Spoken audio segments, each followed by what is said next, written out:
राधे राधे दोस्तों, मैं हूँ डॉली शर्मा। डॉली शर्मा की रसोई एंड दुनिया में आप सभी का बहुत बहुत स्वागत है। दोस्तों, प्रथम पूज्य श्री गणेश जी के सादा चरणों में प्रणाम करते हुए और ज्ञान की देवी सरस्वती माता के श्री चरण कमलों में सादर प्रणाम करते हुए पवित्र पावन कार्तिक महात्म का मैं आज आपको 18वां और 19वां अध्याय सुनाने जा रही हूँ।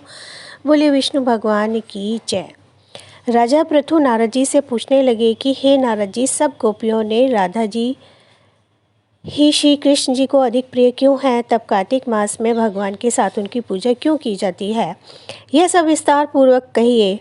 तब नारद जी कहने लगे कि पहले मनवंतर में पांचाल देश में प्राचीन वीही नाम का राजा था। उसने भगवान विष्णु का अति विशाल मंदिर बनवाया। वहाँ नीति ही बड़े बड़े विधान से भगवान की पूजन हुआ करता था। उसी गांव की अति सुंदर एक स्त्री प्रेम में विह्वल हो भगवान के सामने बड़ा ही मोहक नृत्य किया करती थी। उसके मन में सदैव यही लालसा रहती थी कि वह इसी तरह भगवान के गले में बाहें डालकर नृत्य करती रहे। एक दिन उसने अपना समस्त द्रव्य लाकर गरीबों में बांट दिया और उसी मनोरथ में अपने प्राण त्याग दिए। दूसरे जन्म में वह सुंदर देवांगना बनी। एक दिन चंद्रकीर्ति नाम वाली एक देवांगना दर्पण में अपना अद्भुत रूप लावण्य देखकर मन ही मन कहने लगी कि सिवाय भगवान के मेरा और कोई पति नहीं हो सकता। ऐसा विचार कर भगवान की मूर्ति में अपना मन लगाकर नृत्य करने लगी। कुछ समय के पश्चात दैत्यों से दुखी होकर समस्त देवता ब्रह्मा जी की शरण में गए।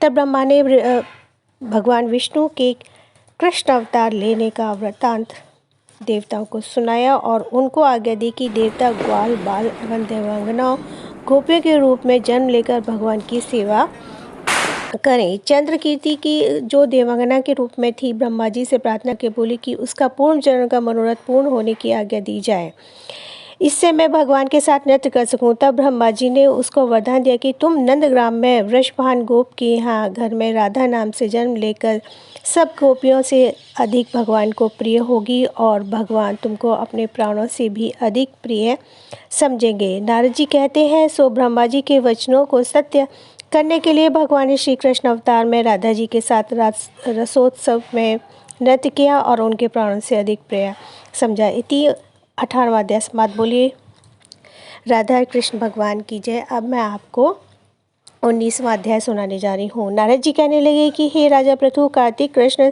त्रयोदशी से शुक्ला द्वितीय तक यमराज को प्रसन्न करने के लिए दीपक जलाना चाहिए। इससे अकाल मृत्यु आदि नहीं होती। चतुर्दशी को नरक चतुर्थी कहते हैं। इस दिन तिल का तेल लगाकर दुर्वा आदि लगाकर स्नान करना चाहिए। स्नान के पश्चात दक्षिण की ओर मुख करके अपसव्य होकर जल में तिल मिलावे और 3-3 उंगल में यमाए, धर्मराज, मृत्यवे, अंतकाल, कालाय, सर्वभूताक्षाय, चतुर्गुप्ताय इन मंत्रों द्वारा यमराज का तर्पण करें। फिर सायंकाल ब्रह्मा, विष्णु, शिव, दुर्गा के मंदिर में दीपक जलावें। रात को श्री लक्ष्मी जी का पूजन करें। यदि कोई शस्त्र से मारा गया हो तो चतुर्दशी को उसके निमित्त भी दीपदान करें, इससे अक्षय फल प्राप्त होता है। फिर कन्या ब्रह्मा जी तथा तपस्वियों को भोजन करावें। इससे यमपुरी को ना जाकर शिवलोक की प्राप्ति होती है। गौशाला में दीपक जलावें और फिर लक्ष्मी जी की स्तुति करके उनको जगावें। जिस प्रकार पतिव्रता स्त्री अपने पति से पहले जगती है, उसी प्रकार लक्ष्मी जी भी भगवान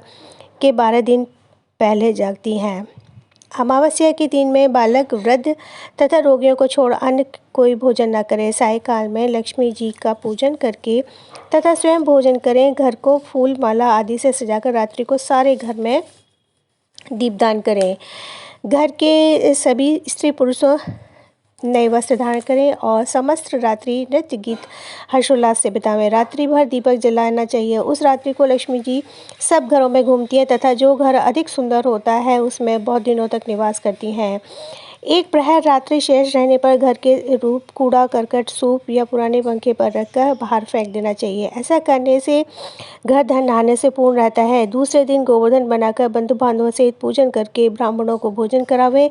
स्वयं भी नवीन भोजन करें। भगवान श्री कृष्ण ने इंद्र का मान मर्दन करके गोवर्धन पर्वत का पूजन इसी दिन किया था। सायंकाल के समय गौ तथा बैल का पूजन करके उनमें अपने तथा परिवार के भरण पोषण व रक्षा के लिए प्रार्थना करें। बलि और उसकी पत्नी मंदावली की मूर्ति बनाकर सायंकाल के समय पूजन करके धन आदि क्रिया करने वाला वार सदा सुखी रहता है। बोले विष्णु भगवान की जय, माँ लक्ष्मी जी की जय, गणेश भगवान की जय, गोवर्धन महाराज की जय। अब मैं आपको कार्तिक स्नान की कहानी सुनाने जा रही हूँ, जो कार्तिक स्नान करते समय सुनी जाती है। एक ब्राह्मण ब्राह्मणी थे, 7 कोस गंगा जमुना नहाने जाया करते थे। ब्राह्मणी बहुत थक जाती थी। एक दिन बोली, कोई बेटा होता तो बहू आ जाती, घर में खाना बना हुआ मिलता, कपड़े धुले मिलते।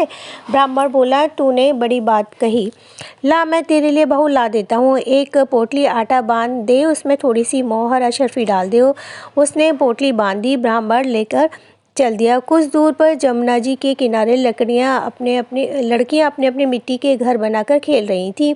उनमें से एक बोली, मैं तो अपना घर नहीं बिगाड़ती, मुझे तो रहने के लिए चाहिएगा। ब्राह्मण को वही लड़की मन को भा गई। वह अपने मन में सोचने लगा कि यही एक समझदार सी लड़की है। वह उसके पीछे पीछे हो लिया। जब वह घर पहुंची तो बोला, बेटी मैं भूखा हूँ, अपनी माँ से पूछ ले, मैं मेरे लिए 4 रोटी बना देगी क्या? कार्तिक का महीना है, मैं किसी के घर की रोटी नहीं खाता, मेरे पास ये आटा है, अपनी माँ को दे दे और अपनी माँ से कह देना कि आटा छान लेगी। अच्छी बात बाबा कहकर उसने अपनी माँ से कहा, माँ बाहर बाबा बैठा है, उसकी रोटी बना दो और आटा छान देना। उसने आटा छाना, उसमें मोहर अशरफी निकली। वह बोली, जिसके आटे में इतनी मोहर अशरफी है उसके घर में कितना पैसा होगा। जब बाबा और रोटी खाने बैठा तो उसकी माँ बोली, बाबा तुम लड़की की सगाई करने जा रहे हो क्या? बाबा कहने लगा कि मेरा लड़का तो काशी जी पढ़ने गया हुआ है, अगर तुम कहो तो खांड के कटोरे से तुम्हारी लड़की का विवाह करके ले जाऊँ। लड़की की माँ बोली, अच्छी बात है बाबा। वह ब्याह करके ले आया। आकर बोला, रामू की माँ किवाड़ खोल कर देख, मैं तेरे लिए बहू लाया हूँ। बुढ़िया बोली, दुनिया तो बोली मारे थी, तू भी मारने लगा। हमारे तो 7 जन्म में बेटा नहीं है तो बहू कहाँ से आएगी?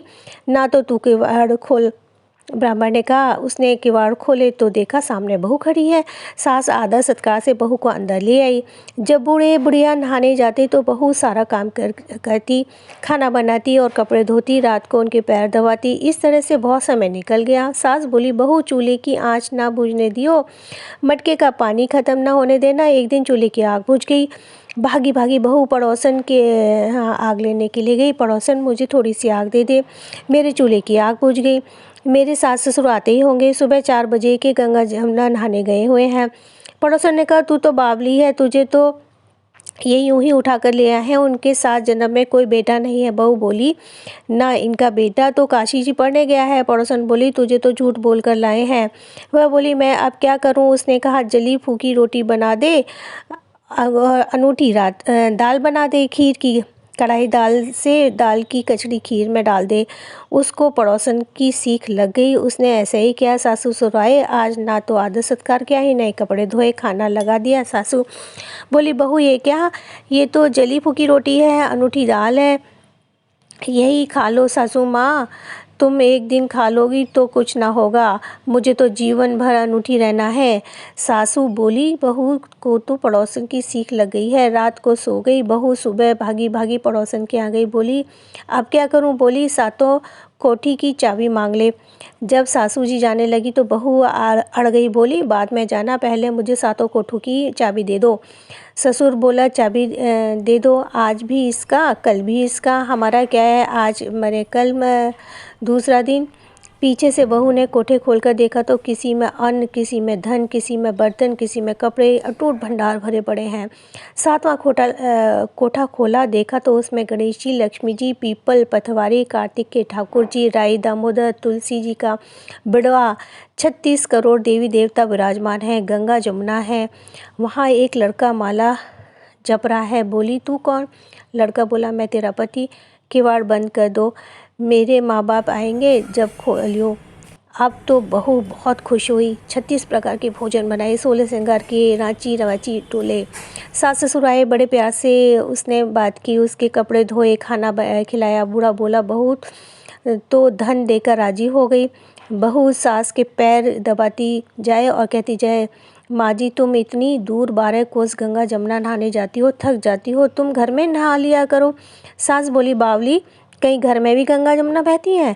वो बोली, हाँ माँ जी, चलो देखो, मैं दिखाती हूँ। उसने 7वां कोठा खोलकर दिखाया। उसमें गणेश जी, लक्ष्मी जी, पीपल, पटवारी, तुलसा, कार्तिक के ठाकुर जी, राई दामोदर, शिव पार्वती, 36 करोड़ देवी देवता विराजमान हैं। गंगा जमुना बह रही है। तिलक लगाए चौकी पर बैठा एक लड़का माला जप रहा है। माँ बोली, तू कौन?